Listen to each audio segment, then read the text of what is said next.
The human brain is a network of approximately 100 billion neurons. Different experiences create different neural connections which bring about different emotions. And depending on which neurons get stimulated, certain connections become stronger and more efficient, while others may become weaker.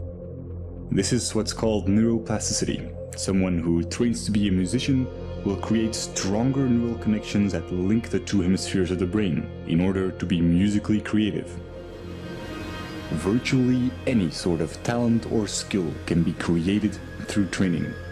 Rudiger Gamm, who was a self-admitted hopeless student, used to fail at basic math and went on to train his abilities and became a famous human calculator, capable of performing extremely complex mathematics.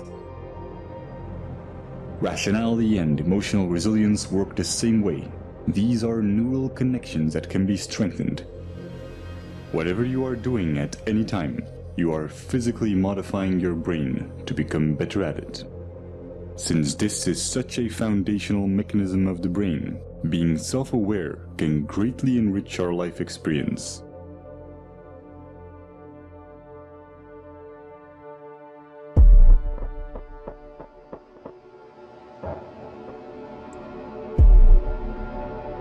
Specific neurons and neurotransmitters, such as norepinephrine, trigger a defensive state when we feel that our thoughts have to be protected from the influence of others.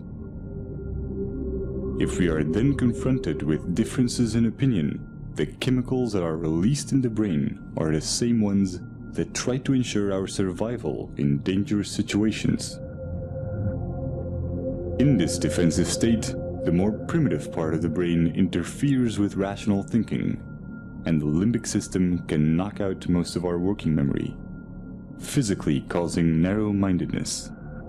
We see this in the politics of fear, in the strategy of poker players, or simply when someone is stubborn in a discussion. No matter how valuable an idea is, the brain has trouble processing it when it is in such a state.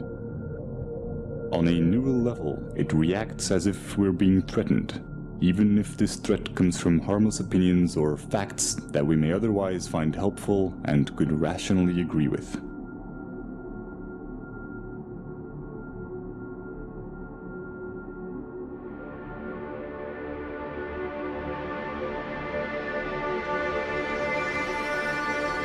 But when we express ourselves and our views are appreciated, these defense chemicals decrease in the brain, and dopamine neurotransmission activates the reward neurons, making us feel empowered and increasing our self-esteem.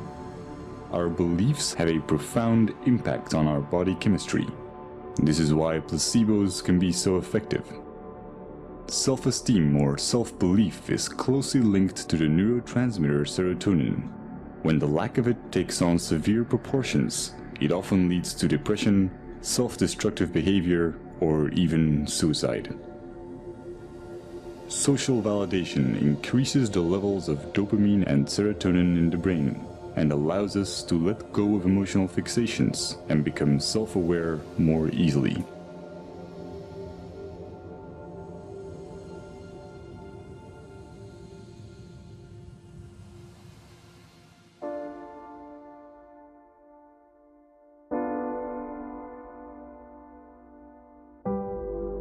Social psychology often looks at the basic human need to fit in and calls this the normative social influence.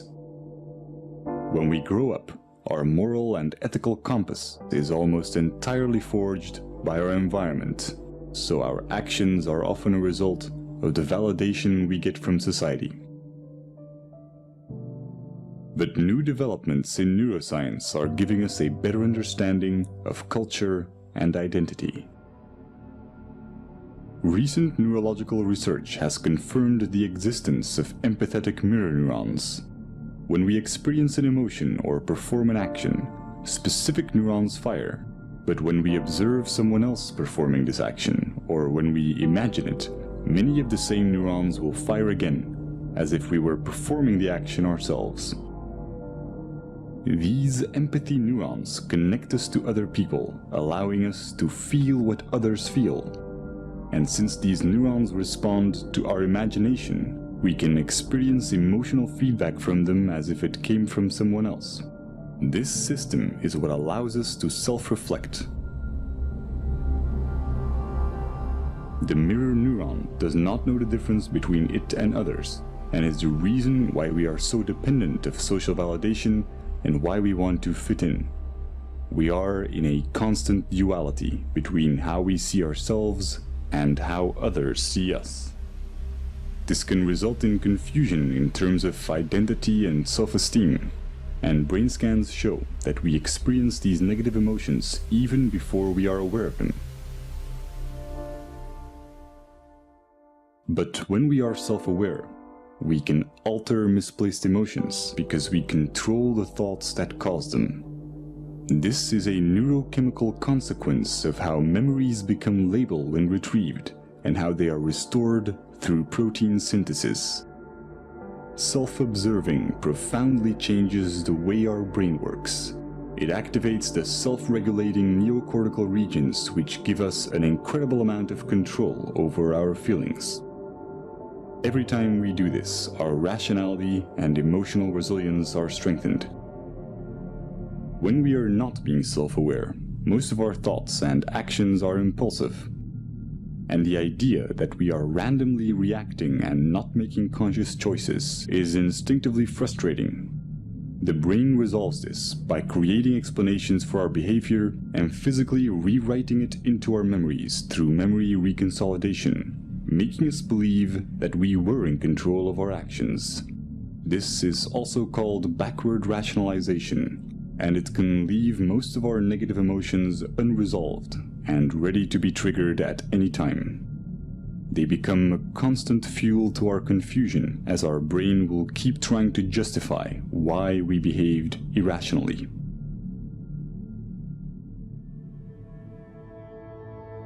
All this complex and almost schizophrenic subconscious behavior is the result of a vastly parallel distributed system in our brain. There is no specific center of consciousness. The appearance of a unity is in fact each of these separate circuits being enabled and being expressed at one particular moment in time. Our experiences are constantly changing our neural connections, physically altering the parallel system that is our consciousness. Direct modifications to this can have surreal consequences that bring into question what and where consciousness really is. If your left cerebral hemisphere were to be disconnected from the right, as is the case in split brain patients, you would normally still be able to talk and think from the left hemisphere, while your right hemisphere would have very limited cognitive capacities. Your left brain will not miss the right part, even though this profoundly changes your perception. One consequence of this is that you can no longer describe the right half of someone's face, but you will never mention it. You will never see it as a problem or even realize that something has changed. Since this affects more than just your perception of the real world and also applies to your mental images, it is not just a sensory problem, but a fundamental change in your consciousness.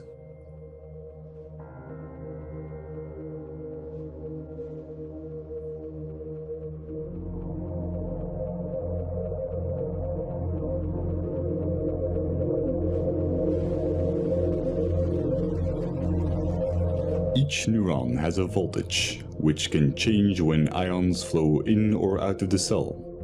Once a neuron's voltage has reached a certain level, it will fire an electrical signal to other cells, which will repeat the process. When many neurons fire at the same time, we can measure these changes in the form of a wave. Brainwaves underpin almost everything going on in our minds, including memory, attention, and even intelligence. As they oscillate at different frequencies, they get classified in bands such as alpha, theta, and gamma. Each are associated with different tasks. Brainwaves allow brain cells to tune into the frequency corresponding to their particular task while ignoring irrelevant signals, similar to how a radio homes in on different waves to pick up radio stations. The transfer of information between neurons becomes optimal when their activity is synchronized. This is the same reason why we experience cognitive dissonance, the frustration caused by simultaneously holding two contradictory ideas. Will is merely the drive to reduce dissonance between each of our active neural circuits. Evolution can be seen as the same process where nature tries to adapt or resonate with its environment. By doing so, it evolved to a point where it became self-aware and began to ponder its own existence. When a person faces the paradox of wanting purpose while thinking that human existence is meaningless, cognitive dissonance occurs. Throughout history, this has led many to reach for spiritual and religious guidance, challenging science as it failed to give answers to existential questions, such as why or what am I?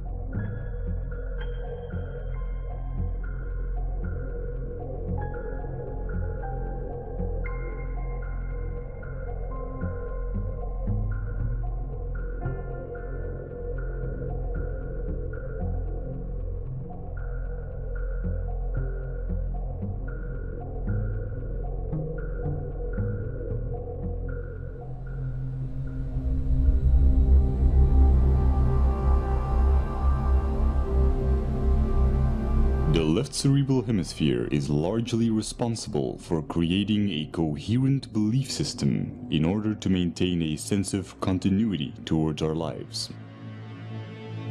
New experiences get folded into the pre-existing belief system. When they don't fit, they are simply denied.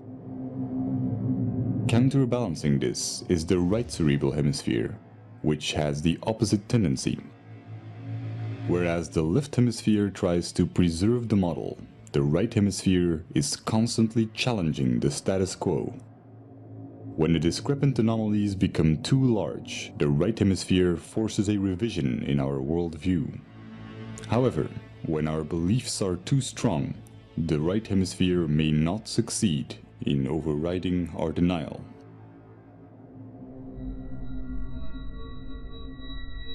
This can create a profound confusion when mirroring others.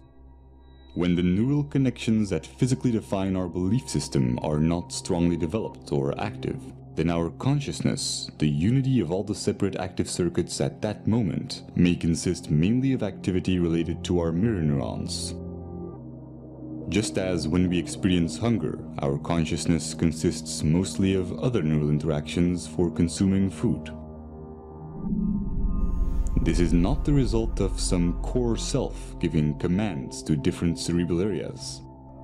All the different parts of the brain become active and inactive and interact without a core. Just as themselves as a recognizable image when in unity, the convergence of neural interaction expresses itself as consciousness. At every moment, we are in fact a different image. A different entity when mirroring, when hungry, when watching this video. Every second, we become different persons as we go through different states.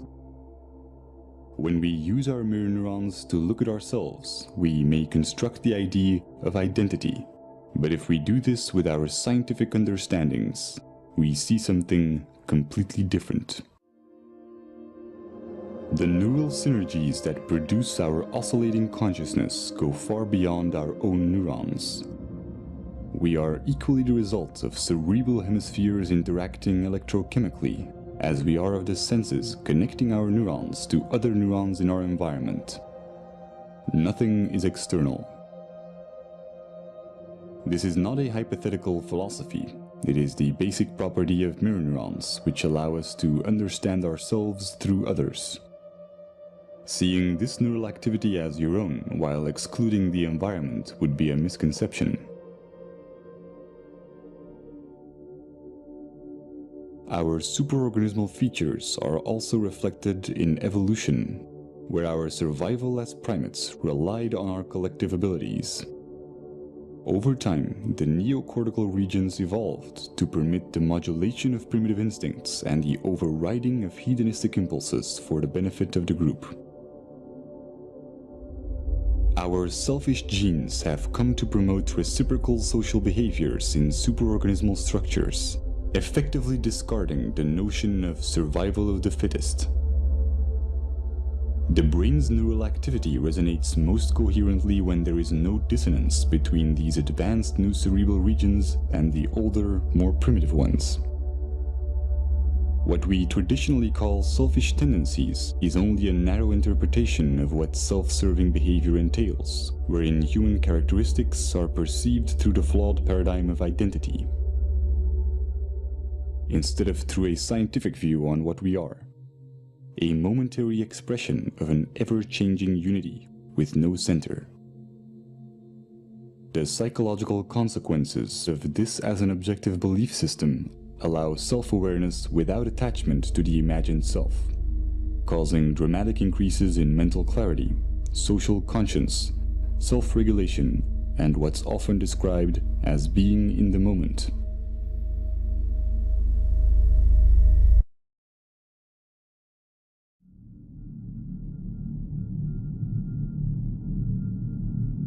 The common cultural belief has mostly been that we need a narrative, a diachronic view on our life to establish moral values. But with our current understandings of the empathic and social nature of the brain, we now know that a purely scientific view with no attachment to our identity or story yields a far more accurate, meaningful, and ethical paradigm than our anecdotal values. This is logical since our traditional tendency to define ourselves as imaginary individualistic constants neurally wires and designs the brain towards dysfunctional cognitive processes, such as compulsive labeling and the psychological need to impose expectations.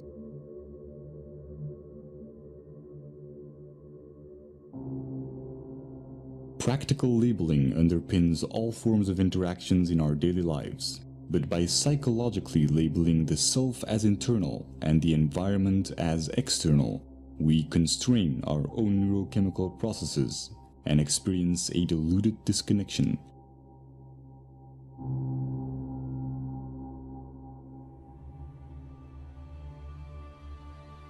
Growth and its evolutionary side effects, such as happiness and fulfillment, are stimulated when we are not being labeled in our interactions. We may have many different views and disagree with one another in practical terms, but interactions that nevertheless accept us for who we are without judgment are neuropsychological catalysts that wire the human brain to acknowledge others and accept rationally verified belief systems without dissonance. Stimulating this type of neural activity and interaction alleviates the need for distraction or entertainment and creates cycles of constructive behavior in our environment.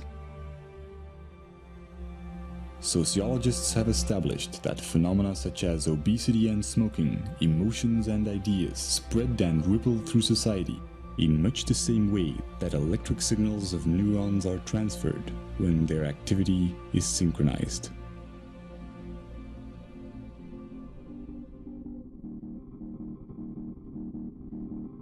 We are a global network of neurochemical reactions, and the self-amplifying cycle of acceptance and acknowledgement, sustained by the daily choices in our interactions, is the chain reaction that will ultimately define our collective ability to overcome imagined differences and look at life in the grand scheme of things.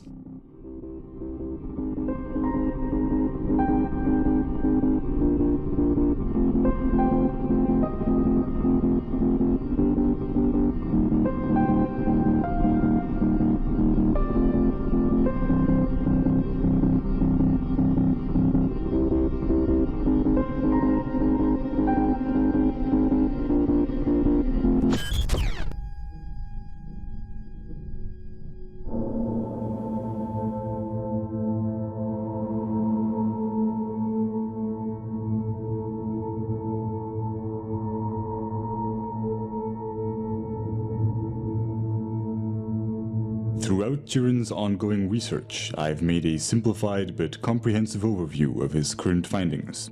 This is my interpretation of the first few months of his work on unifying quantum physics and relativity. While it may at times be difficult to follow due to the subject matter's complexity, it also has some philosophical implications which are addressed in the epilogue. Over the past century, many groundbreaking discoveries have led to scientific paradigm shifts in our understanding of the world.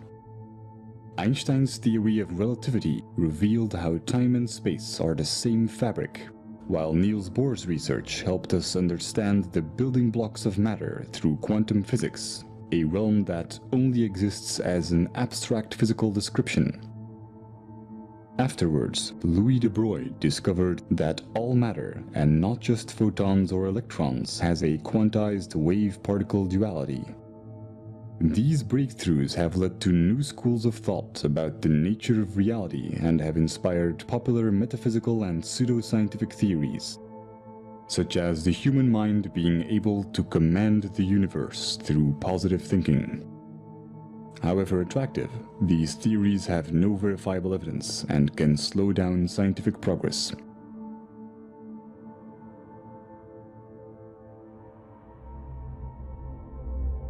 Einstein's laws of special and general relativity are applied in modern-day technologies, such as GPS satellites, where the accuracy of calculations would drift more than 7 miles a day, if consequences such as time dilation would not be taken into account.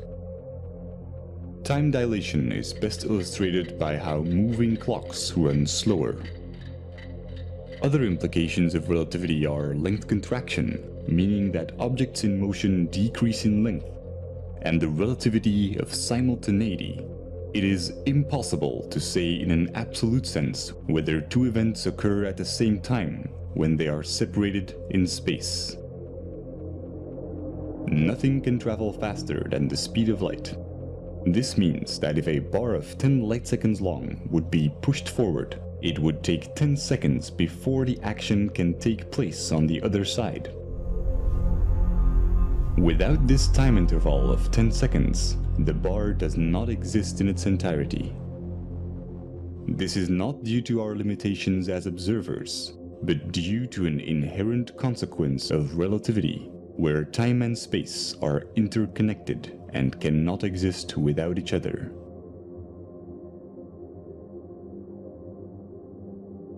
Quantum physics provides a mathematical description of much of the wave-particle duality and interactions of energy and matter. It departs from classical physics primarily at the atomic and subatomic scales. The mathematical formulations are abstract, and the implications are often non-intuitive. A quantum is the minimum unit of any physical entity involved in an interaction. The elementary particles are the basic building blocks of the universe. They are the particles which all other particles are made of. While in classical physics we can always split things into smaller bits, for quanta this is impossible.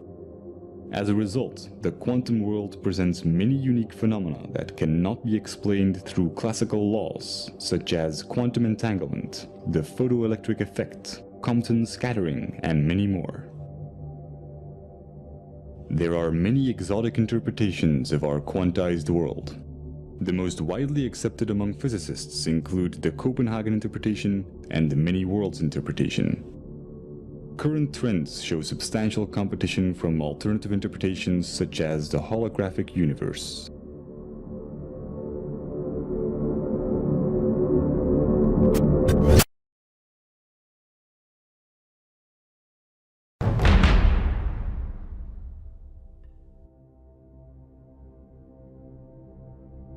While both quantum physics and Einstein's laws of relativity are essential to our scientific understandings of the universe, there are many unsolved scientific problems, and thus far, no unifying theory. Some of the current questions are: why is there more observable matter than antimatter in the universe? What is the nature of the arrow of time? What is the origin of mass? One of the most important keys to finding the answer to these problems are de Broglie's equations, for which he was awarded the Nobel Prize in Physics. This formula shows how all matter has a wave-particle duality, meaning that there are moments in which it behaves as a wave, and others where it behaves as a particle.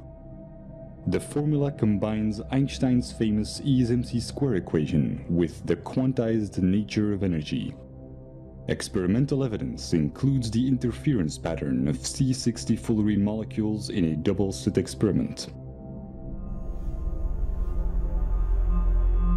The fact that our consciousness itself seems to be made up out of quantized particles has been the subject of many mystical theories. And while the relation between quantum mechanics and consciousness is unlikely to be as magical as recent esoteric movies and literature claim, there is nevertheless a profound implication.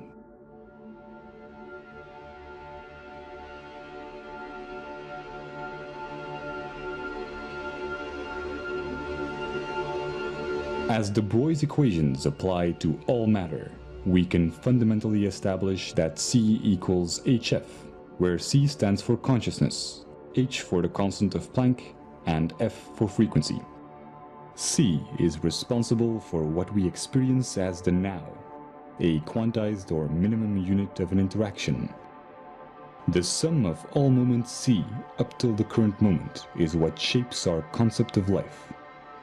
This is not a philosophical or theoretical statement, but an inherent consequence of all matter and energy being quantized.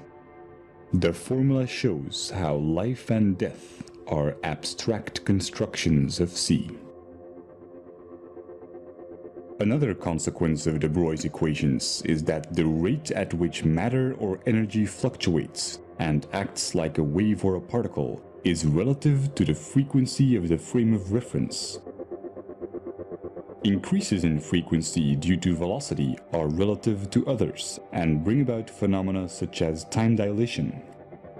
The underlying reason is the unaffected experience of time relative to the reference frame, where space and time are properties of quanta, and not the other way around.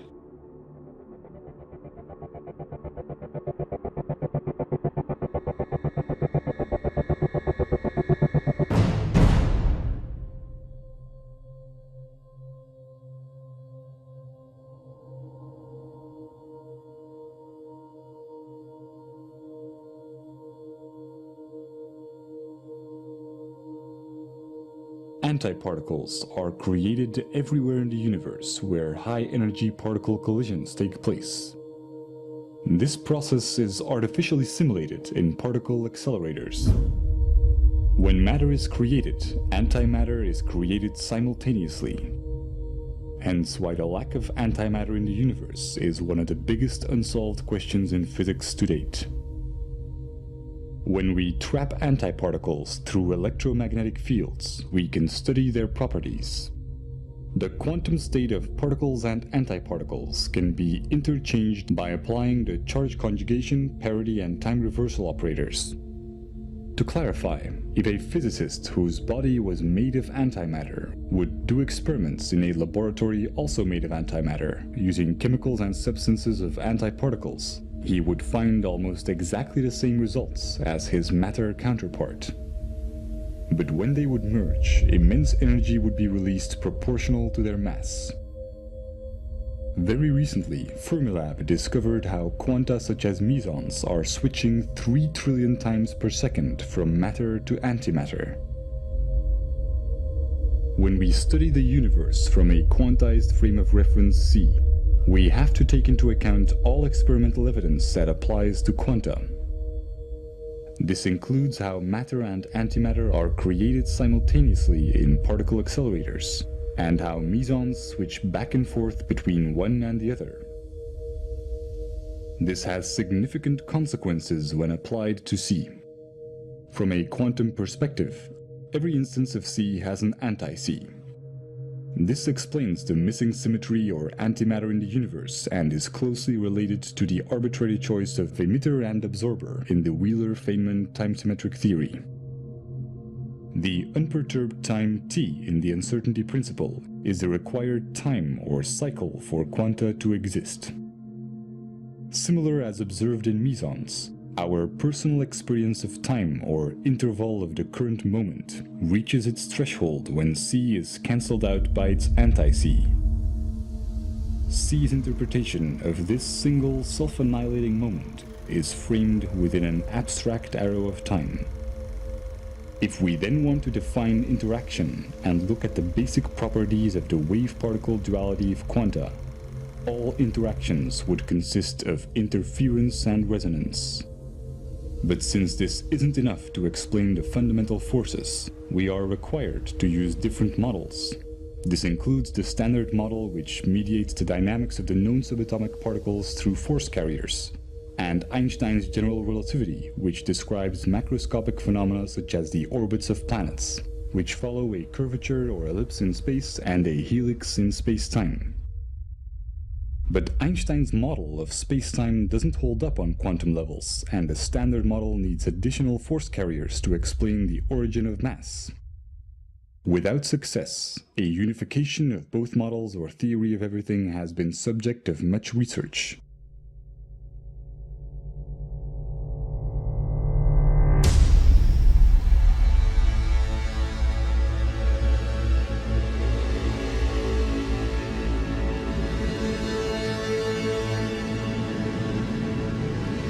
Quantum mechanics is merely mathematical descriptions, and their practical implications are often counterintuitive. Classical concepts such as length, time, mass, and energy can also be approached with similar descriptions. By building on de Broglie's equations, we can substitute these concepts with abstract vectors. This is a probability-oriented approach towards the basic and already existing concepts in physics that allows us to unify quantum mechanics with Einstein's relativity. De Broglie's equations show how all reference frames are quantized, including all matter and all energy. Particle accelerators have demonstrated that matter and antimatter are always created simultaneously. The paradox of how reality can emerge from abstract building blocks that annihilate each other can be explained by using these quanta as the frame of reference. In a simplified analogy, we need to look at things through the eyes of a photon. The reference frame is always a quantum and defines how space-time is quantized. When it increases or decreases, space-time increases or decreases as well. This is reflected in quantum mechanics as the mathematical description of the probability amplitude of the wave function, or in Einstein's relativity as time dilation and length contraction. For a quantized frame of reference, mass and energy can only be defined as abstract probabilities. Or if we want to be more concrete and establish a mathematical framework, as vectors which can only exist when we assume an arrow of time. They can be derived as resonance and interference with the reference frame, which defines the minimum unit or space-time constant c, equivalent to the constant of Planck in quantum mechanics. Experiments show how conversion of matter into energy through its antimatter brings about gamma rays with exact opposite momentum. What seems to be a conversion is the ratio between opposite vectors interpreted as distance and time, matter and antimatter, mass and energy, or interference and resonance within the abstract arrow of time of c. The sum of opposite vectors is always zero. This is the reason for the symmetry or conservation laws in physics, or why at the speed of c due to length contraction and time dilation. A consequence is the Heisenberg uncertainty principle, which states that certain pairs of physical properties, such as position and momentum, cannot be known simultaneously to high precision. In a sense, a single particle is its own field. This does not explain our sense of continuity, where c cancels itself out within its own required interval. But when these vectors are exponentially amplified or accelerated relative to and within the abstract arrow of time, the underlying mathematical algorithms, also describing the fundamental forces, can bring about a consistent reality and have abstract building blocks. This is why the harmonic motion equations are used in many fields of physics involving periodic phenomena, such as quantum mechanics and electrodynamics, or why Einstein's equivalence principle, used to derive the model of spacetime, states that there is no difference between gravity and acceleration. Because gravity is only a force when interpreted relative to an oscillating frame of reference. This can be illustrated with a logarithmic spiral curve being reduced to a helix curve by the reference frame, making objects spin and move in orbits. Visually simplified, two amplified or growing apples will be interpreted to attract each other when observed by an amplified reference frame, as the size seems unaffected. The opposite occurs with interference. In a simplified analogy, the increase or decrease in the size of objects as we get closer or further away is determined by the shift in vectors of the reference frame, similar to how a radio homes in on different waves to pick up radio stations. This also applies to the influence of gravity. In essence, independently of any reference frame, there are no fundamental forces. All interactions within our abstract continuity can be mathematically derived through interference and resonance as long as the ever-changing and fluctuating minimum unit or quantum, being the frame of reference, is taken into account. Experimental evidence includes the unseen effect in the standard model, where we can see the force effect, but not the actual force carriers.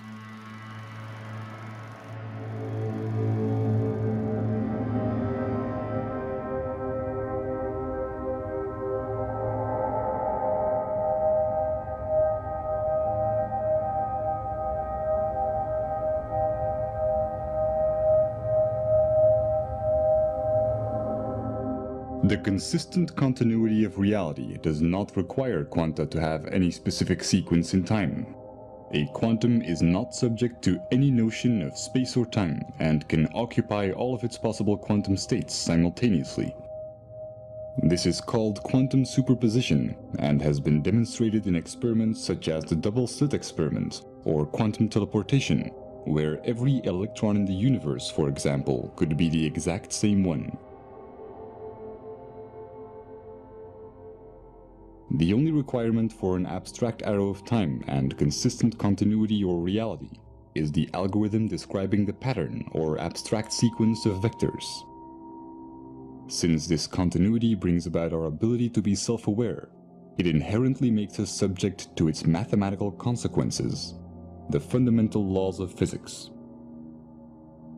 Interaction is merely an interpretation of what is essentially an abstract pattern. This is why quantum mechanics can only provide mathematical descriptions, since it can only describe patterns within infinite probabilities. When a probability is expressed as C, the information necessary to describe the current moment or probability amplitude of C is also what embodies the arrow of time. The nature of the arrow of time is one of the biggest unsolved problems in physics and has been responsible for many new popular interpretations. The holographic principle, for example, a property of quantum gravity and string theories, theorizes how the entire universe can be seen as an information structure of only 2 dimensions.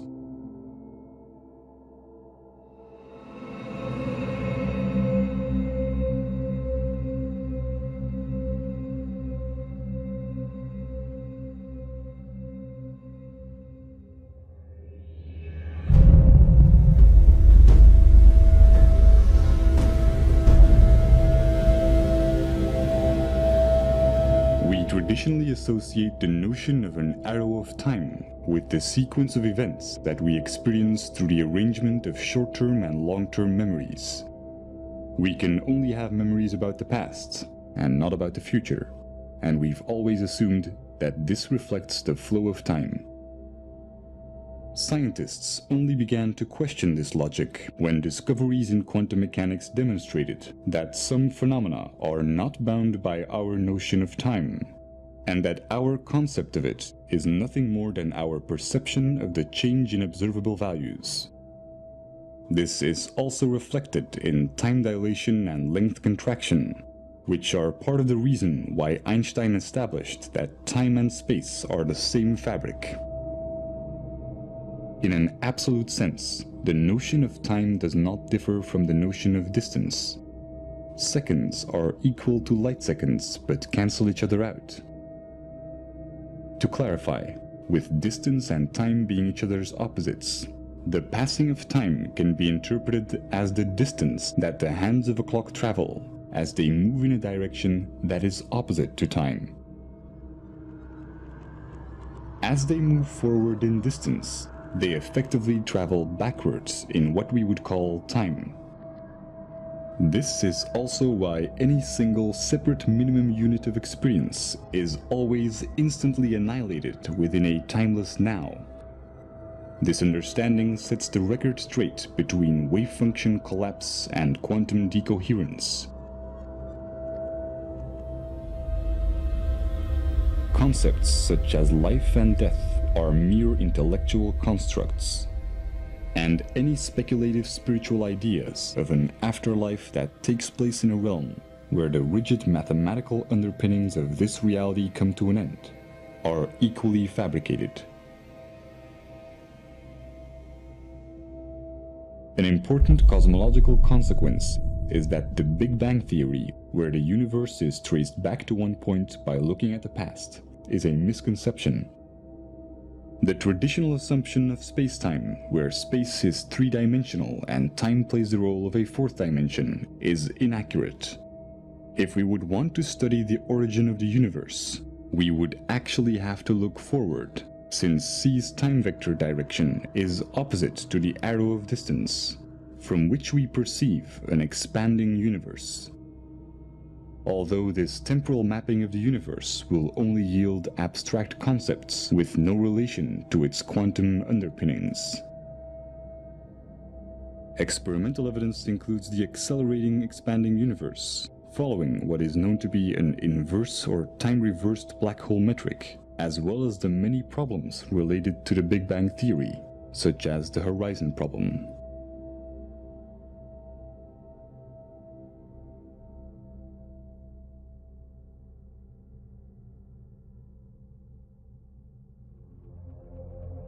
These derivations could bring up questions about free will, since awareness seems to only take place after the action within our perception of time. Most neurological investigations that have shed light on this question show that action is indeed taken before becoming conscious of it. But a deterministic point of view is based on an erroneous concept of time, as is illustrated by the mathematical probability descriptions in quantum mechanics. These understandings will be relevant for future neurological research, since they show how any neural circuit is a vector with direction, underpinning cognitive dissonance and interference or resonance within C.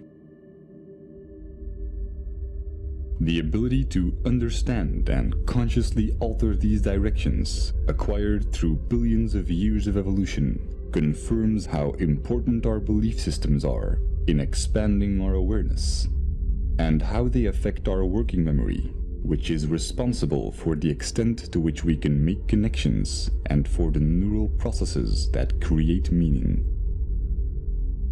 It also explains how artificial awareness will require a network of independent processors instead of a linear sequence of complex algorithms.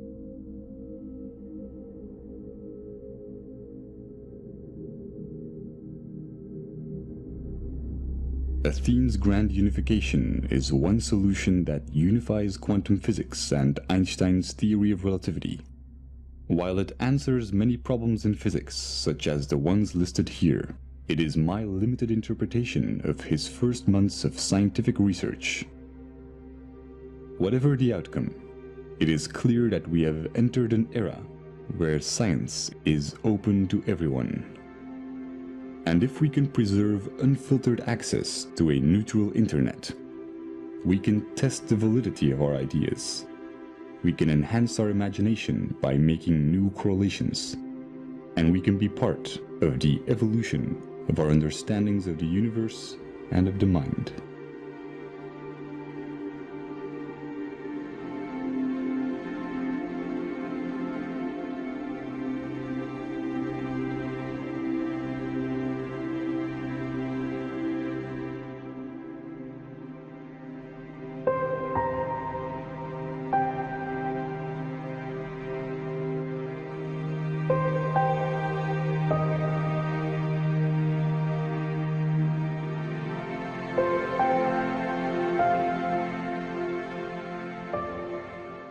In quantum mechanics, we have learned to approach reality differently and see everything as probabilities instead of certainties. In a mathematical sense, anything is possible. As well as in science as in our daily lives, the extent to which we can calculate or figure out probabilities is determined by our intellectual capability to recognize patterns. The less biased we are, the clearer we can identify these patterns and base our actions on reasonable probabilities. Since it's in the very nature of our brain's left hemisphere to deny ideas that do not fit into our current paradigm, the more attached we are to a belief system, the less able we are to make conscious choices for ourselves. But by observing this process, we expand our awareness and enhance our free will. It is said that wisdom comes with age, but with openness and skepticism, the key principles of the scientific method. We don't need decades of trial and error to sort out which of our convictions may be improbable. The question is not whether our beliefs are right or wrong, but whether or not being emotionally attached to them is more or less likely going to benefit us. There is no such thing as a free choice while being emotionally attached to a belief system. The moment we are self-aware enough to realize this, we can truly work together to figure out the real odds of what will benefit us the most.